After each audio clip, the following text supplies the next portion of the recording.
Hay algo que nadie te dice sobre los momentos en que tu vida cambia de verdad, y es que no los reconoces mientras están pasando. Yo tampoco lo reconocí. Estaba sentado en la cocina de mi apartamento, un martes por la tarde, con una taza de café que ya se había enfriado completamente porque llevaba 20 minutos mirando la pared sin ver nada. No había pasado nada dramático ese día. No hubo una llamada que lo cambió todo, no hubo una noticia, no hubo un golpe visible. Solo había una sensación extraña en el pecho, como cuando sientes que algo se movió dentro de un cajón que llevas meses sin abrir. Algo se había desplazado. Y lo más desconcertante era que no sabía qué era. Lo que sí sabía es que llevaba mucho tiempo sintiéndome exactamente igual, como caminando dentro de barro, avanzando, sí, pero con una resistencia constante que nunca terminaba de explicarse. Cada decisión costaba el doble de lo que debería. Cada conversación dejaba un residuo que no se iba fácil. Era como cargar una mochila que no podías quitarte nunca, ni siquiera para dormir. Esa tarde, sentado frente al café frío, algo fue diferente. No puedo describirlo de otra forma que diciendo que fue como cuando afinas un instrumento y de repente el sonido deja de raspar. No hay un momento exacto en que ocurre, pero en algún punto te das cuenta de que ya no suena igual. Yo llevaba tanto tiempo escuchando ese raspido interno que casi lo había aceptado como normal. Casi. Lo curioso es que los que me conocen bien me habrían dicho que ese día era un día cualquiera. Mi vecina Rosario me saludó en el pasillo exactamente igual que siempre. El ruido del tráfico en la calle era el mismo de todos los días. El café tenía el mismo sabor de siempre, aunque ya estaba frío. Nada fuera había cambiado ni un milímetro. Y sin embargo, adentro, algo había cruzado una línea invisible que yo no había visto venir. Lo que entendí después, mucho después, es que ese tipo de momentos no le llegan a todo el mundo al mismo tiempo. No porque unos sean mejores que otros, sino porque no todos llevan el mismo tiempo prestando atención a lo que pasa por dentro antes de que aparezca por fuera. Hay personas que van por la vida esperando que el exterior les diga cómo sentirse. Y hay otras que llevan años aprendiendo a leer sus propias señales internas antes de que el mundo las confirme. Yo había estado haciendo eso sin saber que lo hacía. Y ese martes, sin café caliente y sin ningún testigo, algo me avisó que el momento había llegado. La pregunta era si iba a reconocerlo o dejarlo pasar como tantas otras veces. Si algo de lo que estoy contando te resuena, me ayuda mucho que le des like y te suscribas. De verdad hace una diferencia enorme para que esto llegue a más personas. Lo que siguió a esa tarde no fue inmediato. No desperté al día siguiente con todo resuelto. No hubo una revelación que de repente ordenara todos los pedazos sueltos en un cuadro perfecto. Lo que hubo fue algo más lento y más extraño, y en muchos sentidos más poderoso que cualquier golpe de suerte repentino. Empecé a notar que ciertas cosas que antes me costaban mucho simplemente empezaban a fluir con menos esfuerzo. No porque yo hubiera cambiado mi rutina o tomado alguna decisión consciente, sino porque algo que llevaba construyéndose meses, quizás más, estaba llegando a su punto de maduración. Es como esas plantas que pasas semanas regando sin ver absolutamente nada, ni un brote, ni una señal. Y de repente un día aparece algo verde que no estaba ahí la noche anterior. No nació esa noche. Llevaba tiempo formándose bajo la tierra, donde tú no podías verlo. Eso era exactamente lo que estaba pasando conmigo.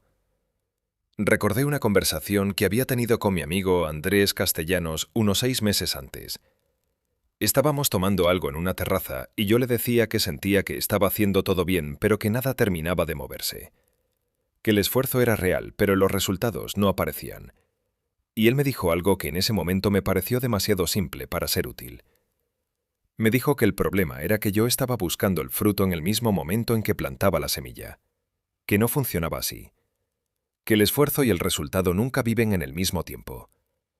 En ese momento lo escuché, asentí y lo guardé en algún lugar del fondo sin prestarle demasiada atención. Porque cuando estás en medio del esfuerzo, esa idea suena bien, pero no se siente real. Se siente como consuelo, no como verdad. Pero esa tarde en la cocina, con el café frío y esa sensación extraña en el pecho, las palabras de Andrés volvieron solas.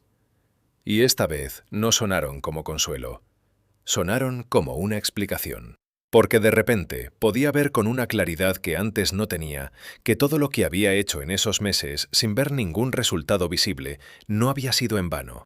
Había estado construyendo algo que ahora estaba listo para mostrarse. Y lo más impactante no era eso, sino darme cuenta de que, si hubiera llegado antes, no habría llegado así.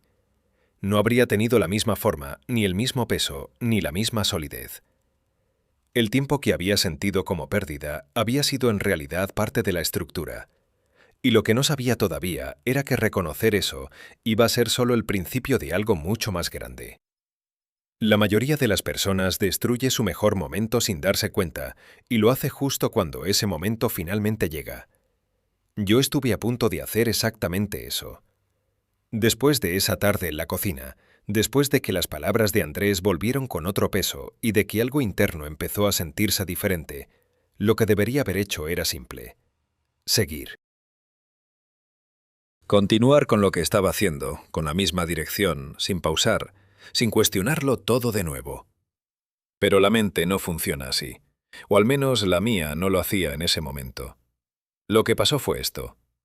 Al día siguiente me desperté con una sensación que conozco muy bien y que nunca trae nada bueno. Esa sensación de querer revisar todo antes de avanzar, de asegurarme de que lo que sentía el día anterior era real y no una ilusión pasajera. Empecé a buscar evidencias, a comparar lo que tenía ahora con lo que tenía hace 6 meses, a preguntarme si el cambio que creía sentir era genuino o si simplemente estaba en un buen día y mañana todo volvería a ser exactamente igual. Esa búsqueda de evidencias parece inteligente, parece la actitud correcta de alguien que no se deja llevar por emociones, pero en realidad es una trampa. Porque cuando estás en medio de un cambio real, el cambio no tiene todavía suficientes pruebas visibles para convencer a tu parte más escéptica. Está ahí, pero aún no ha producido resultados que puedas mostrarle a nadie. Y si esperas a tener esas pruebas antes de seguir avanzando, lo que haces es cortar el proceso justo en su punto más delicado, justo cuando más necesita que sigas moviéndote. Recuerdo que esa mañana llamé a mi hermana Camila, no para contarle lo que estaba sintiendo, sino para hablar de otra cosa, de cualquier cosa, porque necesitaba salir de mi propia cabeza. Y en algún punto de la conversación, ella me preguntó cómo estaba yendo todo, y yo le dije que bien, que sentía que algo estaba cambiando, pero que todavía no estaba seguro. Y ella, sin saber exactamente lo que yo estaba procesando, me dijo algo que me quedó resonando todo el día. Me dijo que el problema conmigo siempre había sido ese, que cuando algo bueno empezaba a pasar, yo era el primero en ponerle frenos, que lo analizaba tanto que terminaba convenciéndome de que no era tan bueno como parecía. Colgué el teléfono y me quedé un momento con esa frase en la cabeza. Y lo más incómodo de escuchar una verdad así de directa no es el dolor que produce, es el reconocimiento inmediato. Esa sensación de que no puedes refutarla porque en algún lugar muy dentro de ti ya lo sabías. Había un patrón en mi historia que yo conocía perfectamente, pero que nunca había querido ver con tanta claridad. Cada vez que algo empezaba a funcionar, cada vez que el camino se despejaba un poco, yo encontraba una forma de complicarlo de nuevo. No de forma dramática, no haciendo algo que claramente saboteara todo.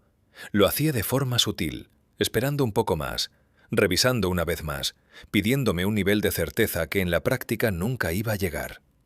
Y en ese proceso de esperar la certeza perfecta, dejaba pasar el momento real. Eso era exactamente lo que estaba a punto de hacer de nuevo. Lo que me detuvo no fue una decisión heroica ni una epifanía dramática. Fue algo mucho más pequeño. Esa misma tarde, mientras caminaba por el parque que está a 2 cuadras de mi apartamento, vi a un hombre mayor sentado en un banco dándole de comer a las palomas. Llevaba haciéndolo varios minutos y las palomas comían tranquilas a su alrededor. En algún momento se levantó y empezó a caminar hacia la salida. Y las palomas, en menos de 3 segundos, se fueron todas. El banco quedó vacío, como si nunca hubiera pasado nada. No sé por qué esa imagen me golpeó de la forma en que lo hizo. Pero algo en mí entendió en ese instante que ciertas cosas no esperan. Que cuando el momento está ahí, está. Y cuando se va, no deja rastro que te permita volver a él exactamente igual. Caminé de regreso a casa con esa imagen en la cabeza y tomé una decisión que en ese momento parecía pequeña, pero que después resultó ser mucho más grande de lo que imaginaba. Decidí dejar de buscar la certeza y seguir avanzando con lo que ya tenía. Lo que no sabía era lo que ese simple cambio de dirección iba a empezar a producir en las horas siguientes. La primera señal llegó esa misma noche y fue tan inesperada que al principio pensé que me estaba equivocando al interpretarla. Lo que empezó a cambiar no fue algo externo, no fue una llamada, no fue una oportunidad que apareció de la nada, no fue ningún evento concreto que pudiera señalar con el dedo y decir, aquí, esto fue lo que lo cambió todo. Lo que cambió fue algo mucho más íntimo y mucho más difícil de explicar con palabras. Fue como si algo dentro de mí hubiera ajustado un filtro que llevaba años mal calibrado. Esa noche, antes de dormir, me di cuenta de que estaba procesando las cosas de una forma diferente. Situaciones que en otro momento me habrían quedado dando vueltas en la cabeza durante horas, pequeñas tensiones del día, cosas que alguien dijo y que normalmente yo hubiera analizado hasta el agotamiento, simplemente no estaban teniendo el mismo efecto. Las notaba así, no estaba desconectado ni insensible, pero en lugar de instalarse y quedarse, pasaban. Como cuando dejas caer algo en agua limpia y lo ves hundirse y desaparecer, en lugar de flotar en la superficie todo el tiempo recordándote que está ahí. Al principio no le di demasiada importancia. Pensé que era el cansancio del día o que simplemente había tenido menos estímulos negativos que de costumbre. Pero al día siguiente pasó lo mismo. Y al otro también. Recuerdo un momento muy específico que me hizo entender que esto no era casual. Estaba en una reunión con una persona con la que la relación siempre había sido tensa. Alguien que tiene una forma de hablar que en otras épocas me habría puesto en guardia de inmediato. Esa persona dijo algo que objetivamente no estuvo bien. Lo noté. Registré exactamente lo que dijo y el tono con el que lo dijo. Y luego, en lugar de quedarme con eso pegado en la cabeza el resto del día, simplemente lo solté. No porque decidiera conscientemente hacerlo, sino porque no encontró dónde agarrarse. Eso nunca me había pasado antes de esa forma. Lo que entendí después, pensándolo con calma, es que durante años había estado gastando una cantidad enorme de energía en procesar cosas que no me pertenecían.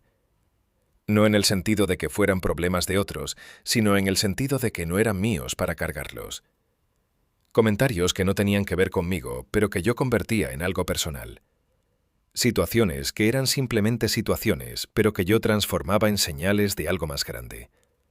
Y toda esa energía que iba hacia ese procesamiento interminable era energía que no iba hacia ningún otro lugar. Cuando ese procesamiento se interrumpió, o más bien cuando perdió su fuerza habitual, algo quedó libre. Y ese algo libre empezó a moverse hacia otro lado. Las decisiones que antes me costaban una cantidad desproporcionada de energía mental empezaron a sentirse más directas. No fáciles en el sentido de que no requirieran esfuerzo, sino directas en el sentido de que ya no había esa capa extra de ruido que lo complicaba todo antes de que siquiera empezara. Lo más curioso es que desde afuera yo era exactamente la misma persona. Mismo apartamento, mismo café por las mañanas, mismas conversaciones de todos los días, nada que alguien pudiera ver y señalar como evidencia de un cambio. Pero por dentro, algo había dejado de ocupar un espacio que llevaba años tomado. Y ese espacio vacío no se sentía como ausencia, se sentía como posibilidad. Como cuando abres una ventana en un cuarto que llevaba demasiado tiempo cerrado y el aire entra solo, sin que tengas que hacer nada más que no bloquear el paso. Lo que no sabía todavía era lo que iba a entrar por esa ventana. Descubrí que había estado desperdiciando casi toda mi energía en algo completamente invisible, y eso me dejó sin palabras durante varios minutos. No fue una conclusión que llegué buscándola. Fue algo que se me hizo evidente una mañana mientras desayunaba, casi sin querer. Estaba mirando mi taza, escuchando el ruido de la calle, y de repente me di cuenta de que llevaba quizás una hora despierto y no había procesado ningún problema todavía. Ninguna conversación pendiente dando vueltas, ninguna situación del día anterior que revisar. Solo el café caliente, el sonido de los carros afuera y una extraña sensación de espacio interno que no recordaba haber sentido antes, al menos no de forma tan clara. Y entonces me pregunté, con una honestidad que a veces duele, ¿Cuánta energía había gastado yo a lo largo de años en ese procesamiento constante que ahora simplemente no estaba ocurriendo? ¿Cuántas mañanas habían empezado ya cargadas antes de que yo hiciera una sola cosa del día? ¿Cuántas decisiones habían costado el doble, no porque fueran difíciles en sí mismas, sino porque llegaban después de horas de desgaste interno que nadie veía? La respuesta fue incómoda. Habían sido muchísimas. Y lo más revelador no era darme cuenta de cuánto había gastado, sino entender lo que eso significaba ahora que ese gasto se había reducido. Era como si de repente tuviera acceso a una reserva que siempre había existido, pero que nunca había estado disponible porque siempre estaba ocupada en otra cosa.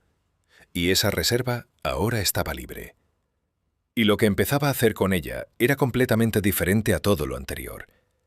Las decisiones que antes me tomaban días empezaban a resolverse en horas. No porque yo hubiera desarrollado alguna habilidad nueva o porque las decisiones fueran más simples, sino porque ya no había ese ruido de fondo que lo enturbiaba todo. Cuando algo estaba claro, lo veía claro, sin la capa extra de análisis que antes convertía lo simple en complicado. Recuerdo una situación concreta que me lo demostró de forma muy directa. Llevaba semanas dándole vueltas a si aceptar o no un proyecto que me habían propuesto. No era una decisión enorme ni irreversible, pero yo la había convertido en algo que ocupaba un espacio desproporcionado en mi cabeza. Un día, sin ningún motivo especial, me senté, lo pensé durante quizás 10 minutos y tomé la decisión. Sin ansiedad, sin la necesidad de hablar con 3 personas distintas antes de estar seguro. Solo vi lo que necesitaba ver y actué. Y lo más curioso fue que después de hacerlo, no sentí el alivio dramático que suele venir cuando uno resuelve algo que llevaba tiempo postergando. Sentí algo más tranquilo que eso. Algo parecido a la normalidad, como si así fuera como siempre debió haber funcionado. Lo que no sabía en ese momento era que esa pequeña decisión iba a conectarse con algo mucho más grande de una forma que yo no había visto venir todavía. Hubo una noche, unas 2 semanas después de todo lo que te estoy contando, en que algo se organizó de una forma que no esperaba y que me dejó completamente inmóvil durante varios minutos. No fue algo que busqué. Fue algo que apareció solo, mientras ordenaba unos papeles viejos en un cajón que no abría desde hacía mucho tiempo. Entre esos papeles encontré unas notas que había escrito meses antes, en un momento en que las cosas no estaban yendo bien y yo intentaba entender por qué. Eran notas sueltas, sin mucho orden, cosas que había notado en distintos momentos como si fueran piezas separadas de un rompecabezas que no tenía imagen de referencia.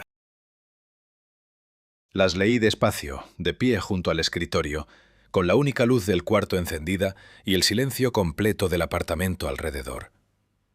Y algo empezó a ocurrir que es difícil de describir sin que suene exagerado.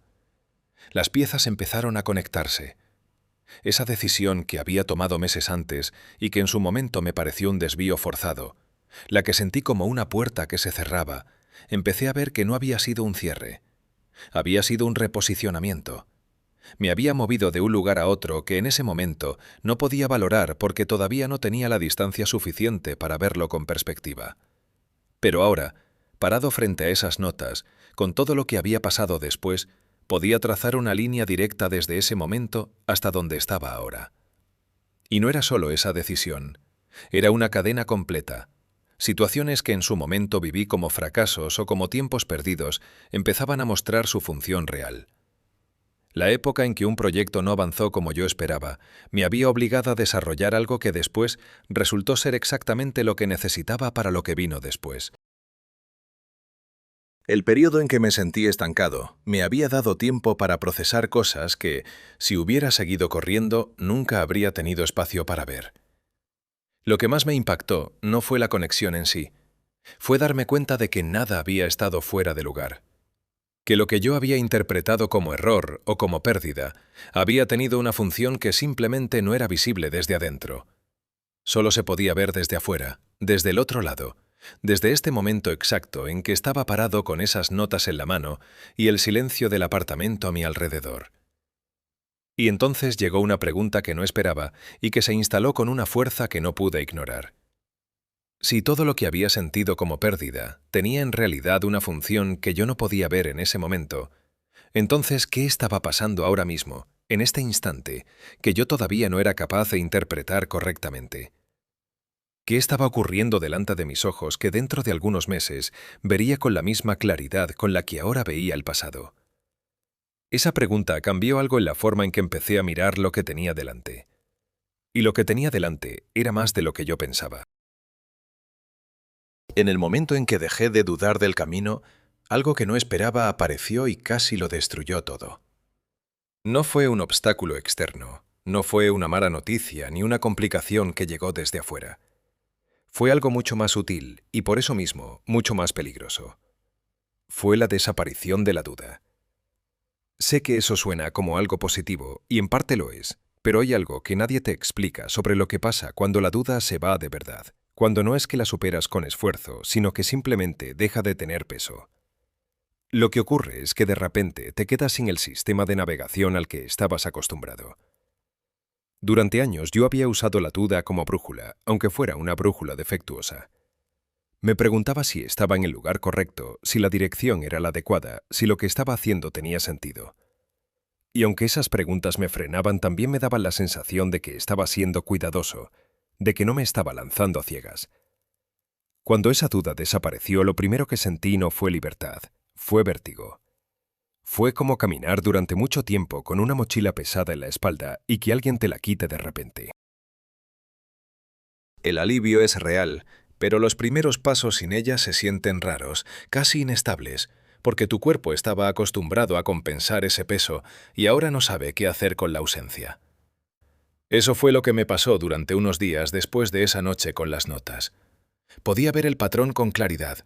Podía entender que había estado en el camino correcto todo ese tiempo. Pero esa certeza nueva, en lugar de darme impulso inmediato, me dejó unos días en un estado extraño que no sabía cómo nombrar. No era parálisis, no era miedo.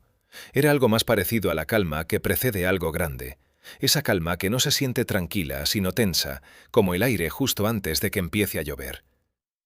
Fue durante esos días que empecé a prestar atención a algo que antes ignoraba completamente. Empecé a notar cómo me comportaba cuando nadie estaba mirando. No en un sentido dramático, en las cosas pequeñas, en si cumplía con lo que me había comprometido a hacer cuando no había nadie que lo fuera a verificar, en si mantenía el mismo estándar en privado que el que mostraba cuando había alguien delante.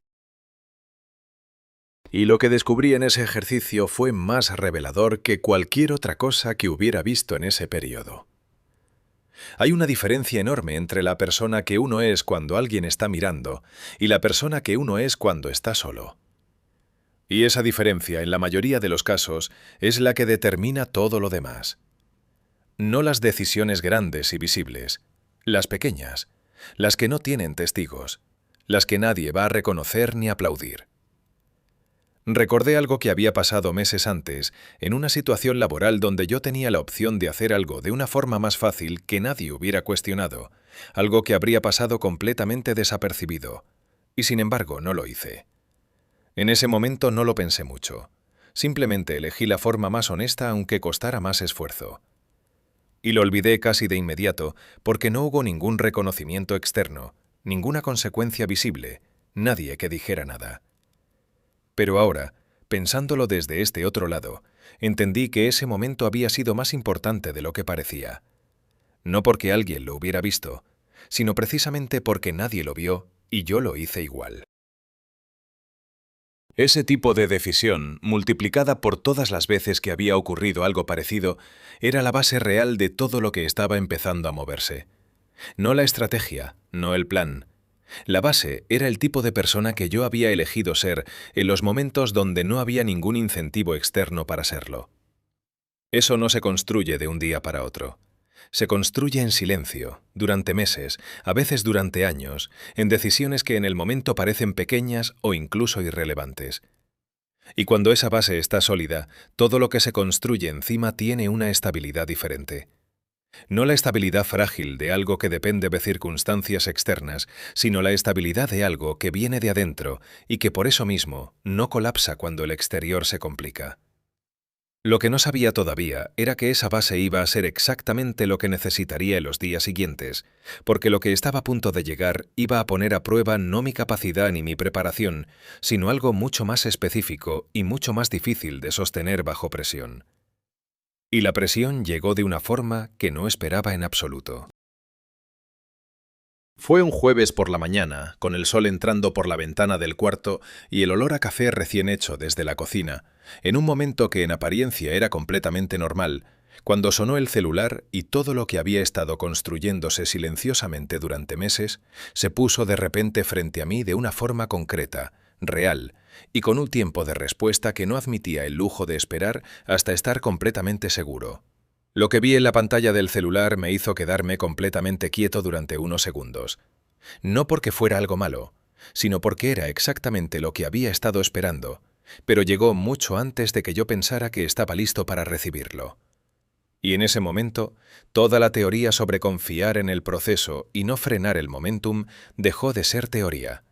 Se convirtió en una decisión real que tenía que tomar ahí, en ese instante, con el café haciéndose en la cocina y el sol entrando por la ventana y ninguna certeza adicional de la que ya tenía.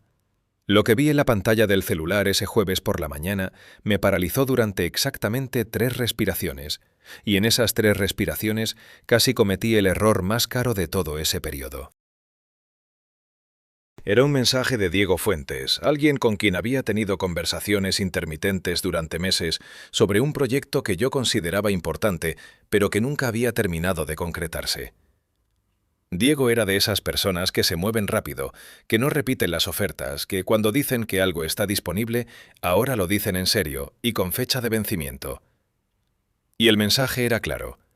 Había una ventana abierta. No grande, no permanente. Solo disponible en ese momento y por poco tiempo. Lo primero que sentí no fue emoción. Fue una especie de alarma interna que en otro momento habría interpretado como señal de peligro, como aviso de que debía ir con cuidado, de que no me precipitara.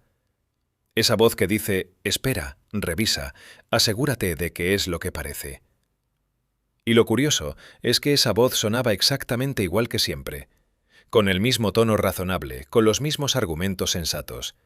Pero esta vez algo en mí la reconoció de una forma diferente. La reconocí como lo que era. No precaución, interrupción. Hay una diferencia entre los dos y es importante entenderla.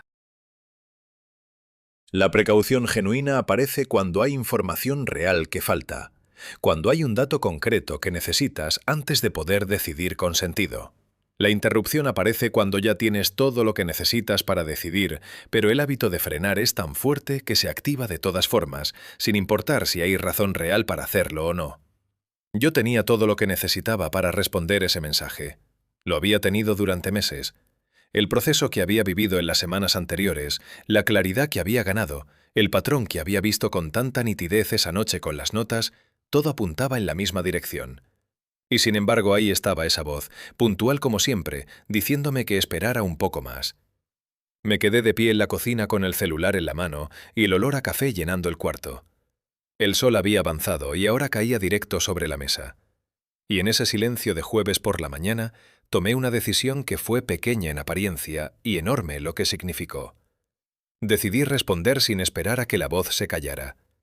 Respondí con la voz todavía activa, todavía sugiriendo que quizás debería darme un día más.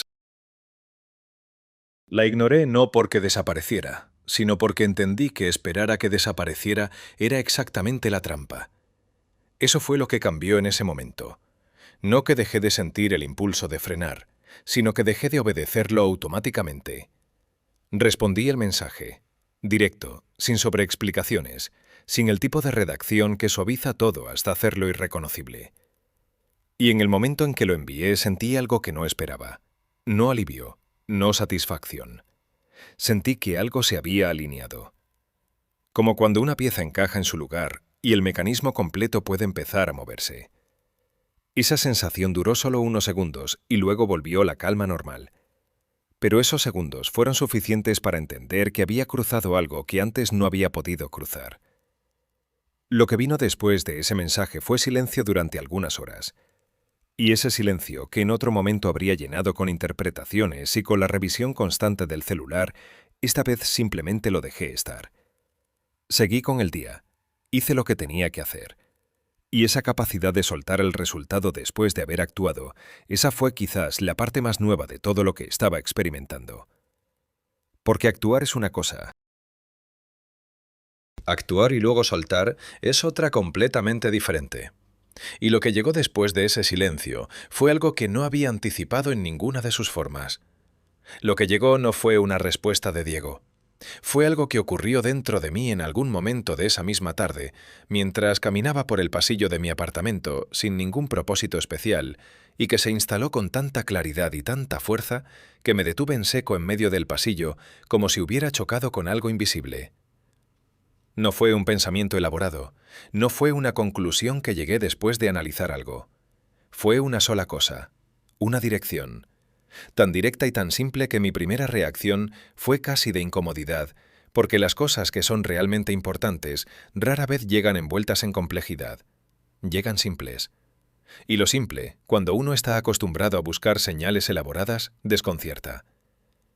No era un plan detallado, no era una lista de pasos. Era más parecido a ver de repente hacia dónde apunta una flecha que siempre estuvo ahí, pero que yo había estado mirando desde el ángulo equivocado. Y en el instante en que la vi, también llegó algo más, casi simultáneamente, como si los dos viajaran juntos siempre, la idea y su sombra. La sombra era la duda, rápida, concreta, con argumentos propios. Que si era demasiado simple, que si no era suficiente, que si realmente eso iba a cambiar algo, o si me estaba convenciendo de algo que en realidad no tenía tanto peso como me parecía en ese momento. Y ahí, parado en el pasillo de mi apartamento con esa idea y su sombra juntas, entendí algo que no había visto antes con tanta claridad. La velocidad con que llegó la duda no era una señal de que la idea fuera débil. Era exactamente lo contrario. Era la señal de que la idea requería algo real, algo concreto, algo que no podía posponerse. Y todo lo que requiere acción real siempre trae resistencia inmediata, sin excepción. Lo que me preguntaba ahora era si iba a hacer con esta idea lo mismo que había hecho tantas veces antes, refinarla, posponerla, esperarla hasta que perdiera su forma original, o si esta vez iba a hacer algo diferente. En ese pasillo, en ese silencio, tomé la peor decisión que había tomado en todo ese periodo, y lo hice convencido de que era la correcta. No actué sobre la idea de inmediato, la dejé para después. No de forma dramática, no diciéndome que la abandonaba, sino de la forma más peligrosa posible. Me dije que iba a pensarla mejor, que iba a darle forma, que en cuanto tuviera un momento más tranquilo me sentaría a desarrollarla bien para asegurarme de que funcionara. Eso sonaba responsable, sonaba maduro. Y era exactamente el mecanismo que había destruido docenas de ideas antes que esa. Lo que no entendí en ese momento, parado en el pasillo, con la idea todavía viva y brillante, es que las ideas que importan no sobreviven el proceso de perfeccionamiento. No porque sean frágiles, sino porque no están diseñadas para vivir en la teoría. Están diseñadas para activarse en el contacto con la acción.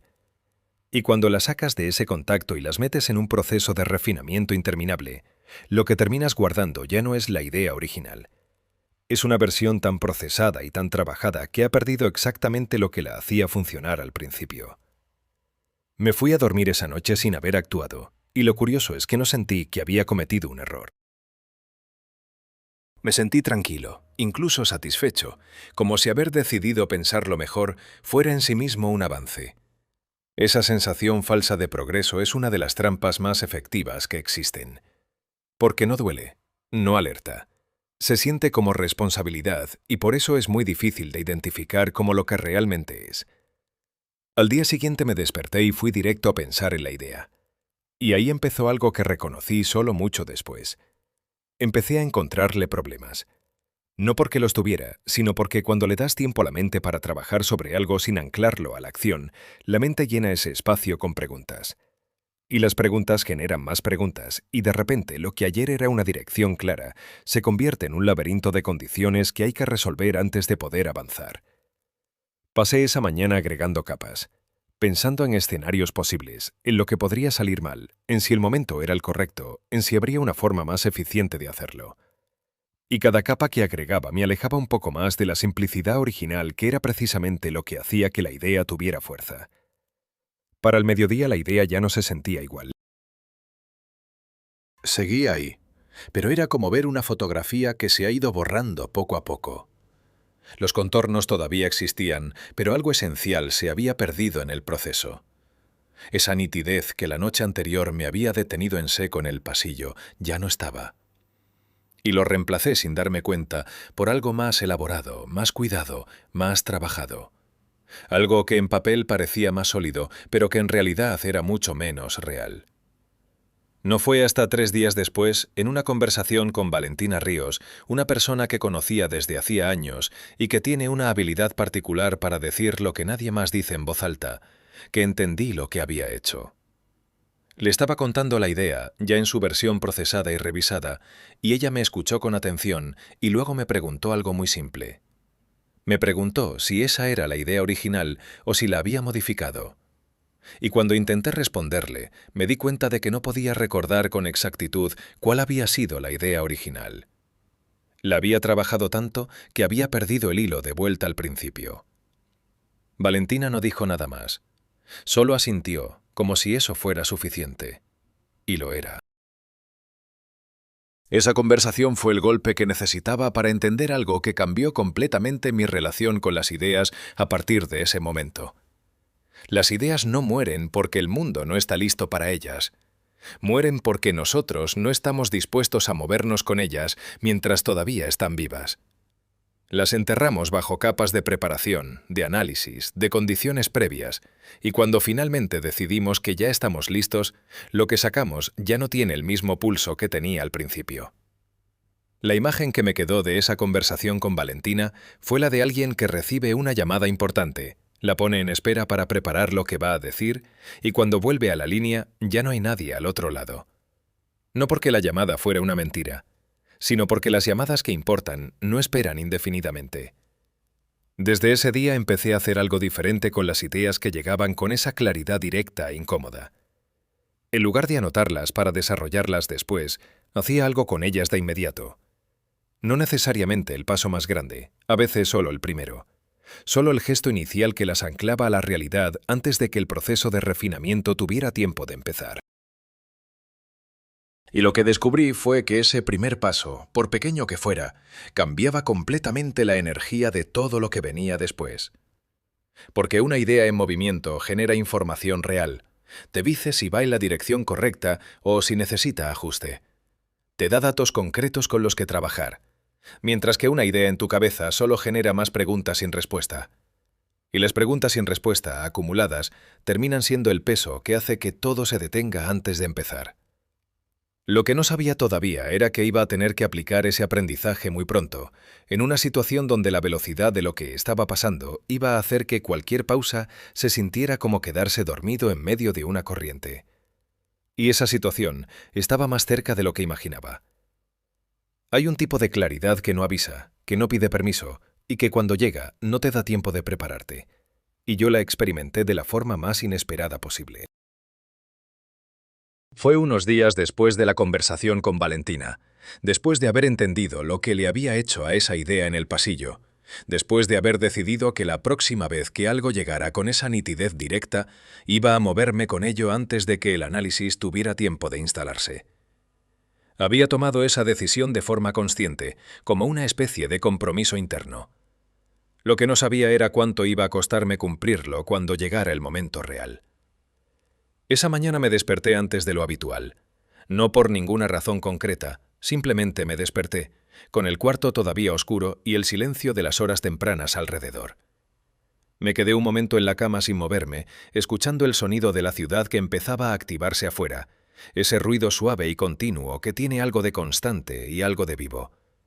Y en ese estado entre el sueño y la vigilia, sin haberlo buscado, algo se organizó en mi cabeza con una precisión que me hizo incorporarme. No fue un pensamiento gradual. No fue algo que fui construyendo poco a poco mientras me despertaba. Fue directo, como encender una luz en un cuarto oscuro. Un segundo no estaba, y al siguiente estaba, completo, sin necesitar explicación adicional. Vi exactamente qué tenía que hacer con el proyecto que había estado rondando desde la conversación con Diego. No el plan completo, no todos los pasos, solo el primero. Pero ese primer paso era tan específico y tan claro que no había margen para confundirlo con otra cosa. Y lo que sentí en ese momento no fue la tranquilidad suave que uno imagina cuando habla de claridad. Fue algo mucho más físico que eso. Una especie de presión en el pecho, no dolorosa, sino urgente, como cuando sabes que tienes que decir algo importante y si no lo dices en los próximos segundos se va a perder el momento. Me levanté de la cama sin pensar. Fui directo al escritorio. Abrí el cuaderno que siempre tengo ahí y escribí una sola línea. No un plan, no una lista, una línea. Lo suficiente para anclar lo que había visto antes de que el día empezara y con él todo el ruido habitual que habría desdibujado esa imagen. Y entonces pasó algo que no esperaba. En el momento exacto en que terminé de escribir esa línea, antes de que el bolígrafo se levantara del papel, llegó la duda. Instantánea. Como si hubiera estado esperando en la puerta. Me dijo que era demasiado simple, que con eso no era suficiente, que necesitaba más estructura, más desarrollo, más condiciones resueltas antes de poder considerarlo un paso real. Y esta vez, a diferencia de lo que había pasado en el pasillo días antes, la reconocí de inmediato. No como guía, como mecanismo automático, como el reflejo que se activa siempre en el mismo momento, no porque haya una razón nueva para activarse, sino porque lleva tanto tiempo haciéndolo que ya no necesita razón. Lo vi con una claridad que casi me hizo sonreír. Y en lugar de negociar con ella, en lugar de intentar convencerla de que la idea era válida, simplemente no le di el turno. Tomé el celular y envié un mensaje. Corto, directo, el primer paso concreto de lo que había visto esa mañana. Lo envié antes de que el análisis tuviera tiempo de construir su caso, y en el momento en que lo envié, sentí exactamente lo mismo que había sentido cuando respondí el mensaje de Diego. Esa sensación de alineación, de pieza que encaja, de mecanismo que empieza a moverse. Breve, pero real. Y eso fue suficiente. Lo que aprendí en esa mañana con el cuarto todavía oscuro y el bolígrafo en la mano es que la claridad genuina no se vuelve más sólida si le das más tiempo. Funciona exactamente al revés. Tiene una ventana, y esa ventana no la controlas tú, la controla el momento. Lo único que puedes decidir es si entras por ella mientras está abierta o si la miras cerrarse desde afuera pensando que mañana habrá otra igual. Desde ese día empecé a notar algo que al principio me resultó difícil de procesar porque iba en contra de todo lo que había creído sobre cómo funcionan las cosas. El exterior empezó a moverse de una forma diferente. No de golpe, no de forma dramática, pero con una consistencia que era imposible ignorar. Las respuestas llegaban más rápido. Las situaciones que normalmente requerían varios intercambios para avanzar empezaban a resolverse en uno o dos. Conversaciones que habían estado detenidas durante semanas de repente se reactivaban sin que yo hiciera nada especial para activarlas. Era como si algo en el ritmo general de las cosas hubiera cambiado de velocidad. Recuerdo una tarde en que quedé con María José Peralta, una persona con quien llevaba tiempo intentando coordinar algo concreto sin éxito. Siempre había un motivo para postergar, siempre algo que no terminaba de cuadrar en los tiempos. Ese día nos sentamos en una terraza con el sol de la tarde calentando la mesa de metal y el ruido de la gente alrededor, y en menos de 40 minutos resolvimos lo que llevábamos semanas sin poder resolver. No porque la situación hubiera cambiado objetivamente, sino porque yo llegué a esa conversación de una forma diferente, sin el peso de lo que no había podido cerrar antes, sin la energía dividida entre avanzar y protegerme al mismo tiempo. María José lo notó. No dijo nada directamente, pero en algún momento de la conversación me miró de una forma ligeramente diferente, como cuando alguien reconoce algo en ti que no estaba ahí la última vez que se vieron. Ese tipo de reconocimiento silencioso que no necesita palabras para comunicarse. Salí de esa terraza caminando despacio, con el sol ya bajando y el aire de la tarde en la cara, y sentí algo que llevaba mucho tiempo sin sentir de esa forma. Sentí que las cosas estaban respondiendo. No a la suerte, no a las circunstancias, a algo que yo había puesto en movimiento desde adentro. Y esa sensación, aunque era nueva, no me generó euforia. Me generó algo más serio que eso, algo parecido a la responsabilidad.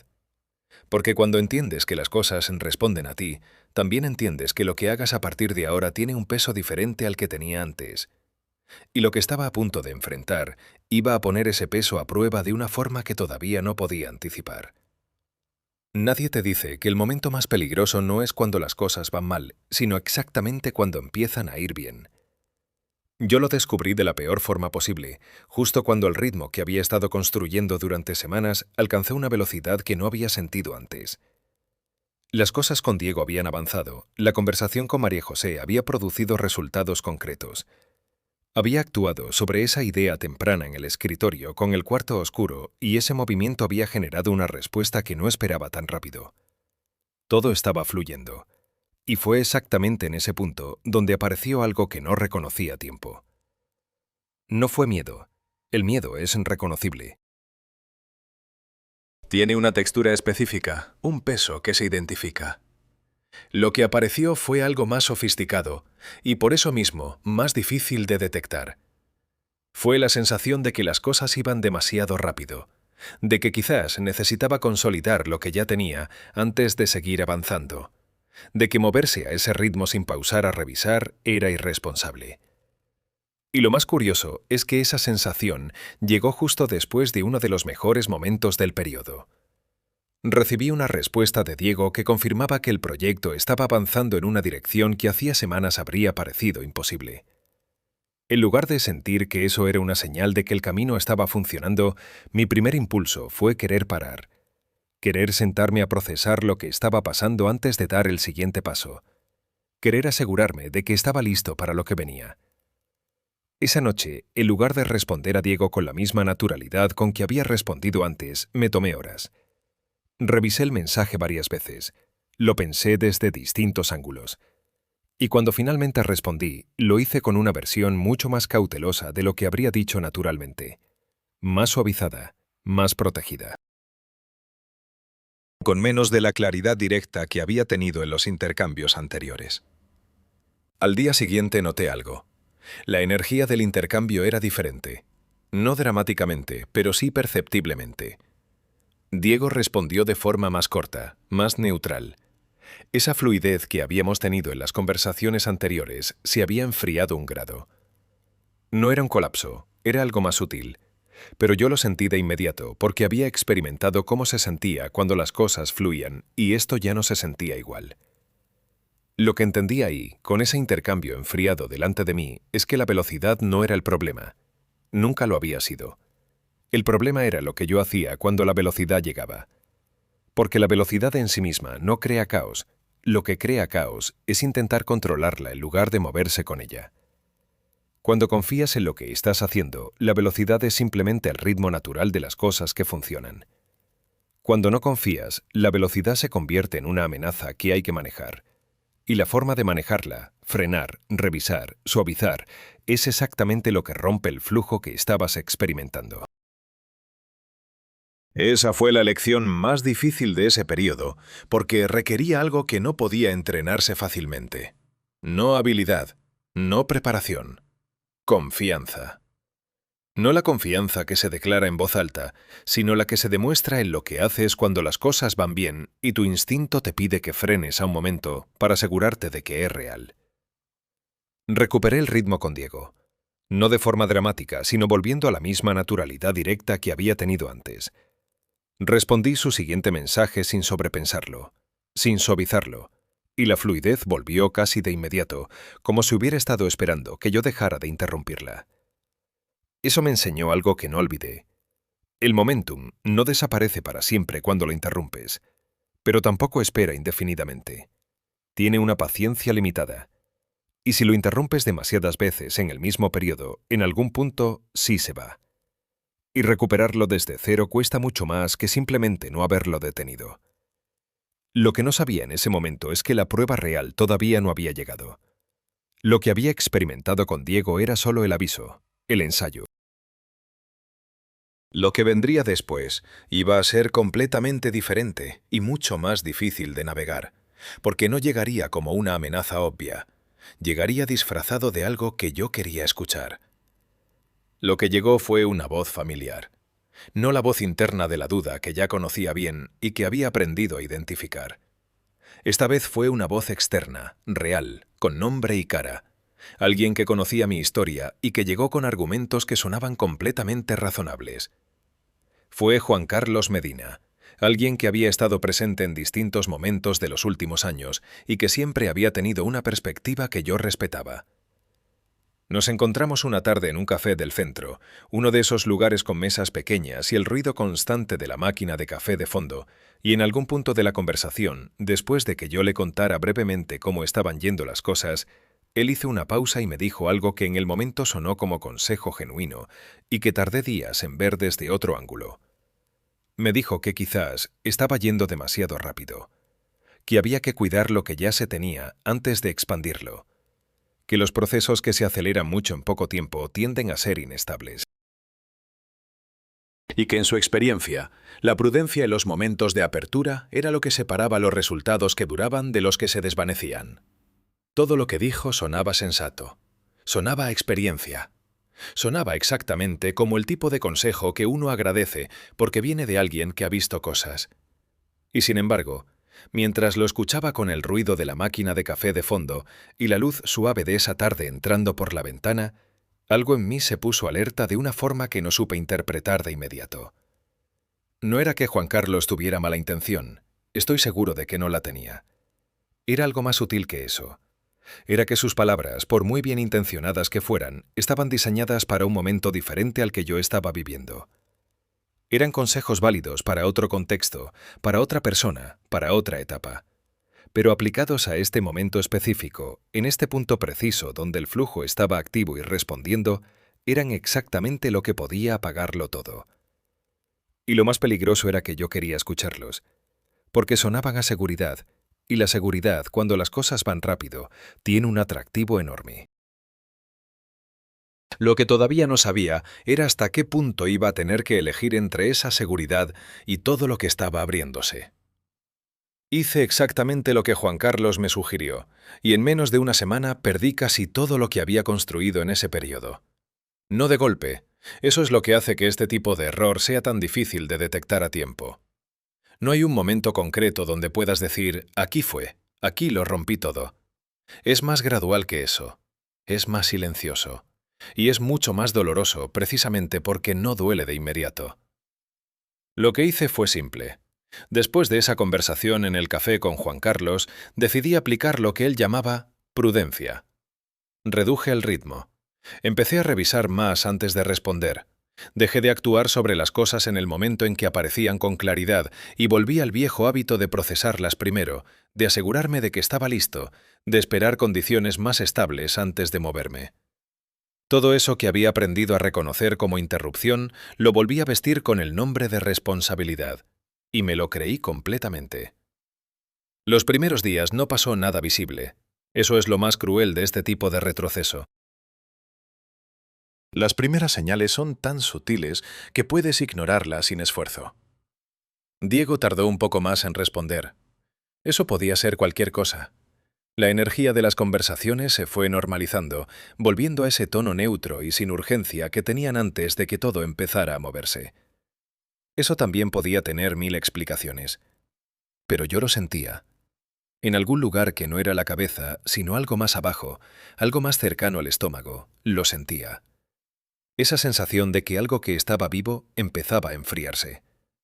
Como cuando tienes una taza de té caliente entre las manos y en algún punto te das cuenta de que ya no calienta igual, no porque la hayas soltado, sino porque simplemente pasó demasiado tiempo sin que le prestaras atención. Hubo una tarde, creo que fue el 5º o 6º día después de esa conversación en el café, en que me senté frente al escritorio y quise retomar algo que había dejado pendiente. Y lo que encontré no fue una pausa productiva con las cosas esperándome ordenadas. Lo que encontré fue distancia. El hilo que había entre yo y lo que estaba construyendo se había enfriado tanto que recuperarlo requería un esfuerzo que unos días antes no había sido necesario. No era imposible, pero ya no era natural. Y esa diferencia entre lo natural y lo forzado fue la que me dijo con más claridad que cualquier otra señal que algo había cambiado. Me quedé sentado frente al escritorio bastante tiempo sin hacer nada, con el ruido sordo de la calle afuera y la luz de la tarde entrando oblicua por la ventana. Y en ese silencio, sin buscarlo, vino una imagen que no esperaba.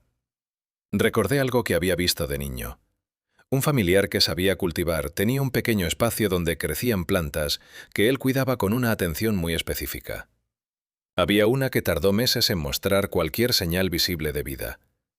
Él la regaba todos los días, Le ajustaba la cantidad de luz, le hablaba a veces cuando creía que nadie lo veía. Y un día apareció el primer brote. Verde, pequeño, completamente inesperado. Y recuerdo que lo que él hizo en ese momento no fue celebrar ni relajarse. Lo que hizo fue exactamente lo mismo que había hecho el día anterior. Siguió con el mismo cuidado, con la misma constancia, sin cambiar nada solo porque ya había un resultado visible. Esa imagen, sentado frente al escritorio con la tarde entrando por la ventana, me golpeó con una claridad que hacía días no sentía. Porque yo había hecho exactamente lo contrario. En el momento en que apareció el primer brote, en el momento en que las cosas empezaron a mostrar señales visibles de vida, lo que hice fue cambiar lo que estaba haciendo. Aflojé. Revisé. Me tomé el tiempo que no me había tomado antes. Y sin darme cuenta, interrumpí el proceso en el punto más delicado, justo cuando más necesitaba continuidad. Me levanté del escritorio. Fui a la cocina, me hice un café, y tomé una decisión que no fue heroica ni dramática, pero que fue la más importante de ese periodo. Decidí volver. No empezar de nuevo, sino a retomar desde donde había parado. Con la misma naturalidad directa que había tenido antes, sin hacer un escándalo de lo que había interrumpido. Simplemente retomando, como si el paréntesis hubiera sido solo eso, un paréntesis, no un final. Escribí a Diego esa misma noche, con la misma voz que había tenido antes de que los consejos de Juan Carlos cambiaran mi ritmo. Sin referencias a la pausa, sin explicaciones, sin el tipo de texto que pide disculpas indirectamente por haber tardado. Solo continué desde donde estábamos. Y él respondió al día siguiente como si nada hubiera pasado. Como si el flujo simplemente siguiera ahí, esperando que yo volviera a moverme con él. Eso fue lo que más me impactó de todo ese episodio. Que el flujo no había desaparecido, solo se había detenido mientras yo no me movía. Y en el momento en que retomé, retomó también. No con la misma intensidad inmediata de los mejores días, pero sí con la misma dirección. Y en pocos días volvió a sentirse como antes. Eso me enseñó algo sobre la naturaleza del momentum que ningún consejo me había podido transmitir de forma directa. No es algo que se pierde para siempre con una pausa, pero tampoco es infinitamente paciente, tiene un límite. Y la única forma de saber cuál es ese límite es haberlo cruzado una vez y haber vuelto a tiempo. Lo que vino después de esa noche en que volví a escribir a Diego no fue un cambio espectacular ni una transformación visible que alguien desde afuera pudiera señalar con el dedo. Fue algo mucho más específico y mucho más real que eso. Fue una mañana de martes, semanas después de todo lo que te he contado, completamente ordinaria en apariencia. Me desperté sin alarma, como había empezado a hacer con más frecuencia. Preparé café. Me senté frente a la ventana mientras el barrio se activaba afuera con su ruido habitual de carros y voces y puertas que se abren y se cierran. Y en algún punto de esa mañana, sin que hubiera ocurrido nada extraordinario, me di cuenta de que había cruzado algo. No un punto de llegada, no un destino final, sino una forma diferente de estar en las cosas. Una forma en que el tiempo entre ver algo con claridad y actuar sobre ello se había reducido tanto que casi no existía. Una forma en que la voz que antes me pedía que esperara, que revisara, que me asegurara, seguía apareciendo, pero ya no tenía el mismo peso. La escuchaba y seguía moviéndome de todas formas, no porque la hubiera silenciado, sino porque había aprendido a no obedecerla de forma automática. Pensé en todo lo que había pasado desde esa tarde en la cocina con el café frío, en la conversación con Andrés y sus palabras sobre el tiempo entre el esfuerzo y el resultado. En las notas que encontré en el cajón y el patrón que se formó de repente. En el mensaje de Diego y las 3 respiraciones antes de responder. En el pasillo, con la idea viva y la duda llegando inmediatamente después. En Juan Carlos y el consejo bien intencionado que casi lo apaga todo. En la imagen de mi familiar con la planta y el brote y la constancia sin cambios. Cada uno de esos momentos, visto desde esa mañana de martes con el café en la mano y el sol entrando por la ventana, formaba una línea que no había podido ver mientras la estaba viviendo. Y esa línea no decía que yo había llegado a algún lugar definitivo. Decía algo más sencillo y más verdadero que eso. Decía que había aprendido a moverme diferente. Y que eso, a diferencia de una circunstancia favorable o un golpe de suerte, no se podía quitar. El cambio real no es el que aparece en los resultados externos, es el que ocurre en el espacio entre lo que percibes y lo que haces con eso. Cuando ese espacio se reduce, cuando ya no hay room para que la duda construya su caso completo antes de que tú actúes, todo lo demás empieza a responder de una forma diferente. No porque el mundo cambie, sino porque tú dejaste de ser el obstáculo principal en tu propio camino.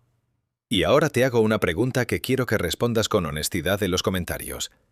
Piensa en este momento de tu vida, ahora mismo, no en el pasado ni en el futuro.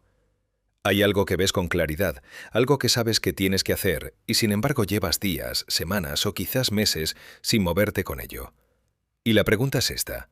Cuando te dices que todavía no estás listo, que necesitas un poco más de tiempo, que vas a hacerlo cuando las condiciones sean mejores, ¿de verdad crees que estás esperando el momento correcto o en el fondo sabes que solo estás esperando que el miedo se vaya antes de actuar?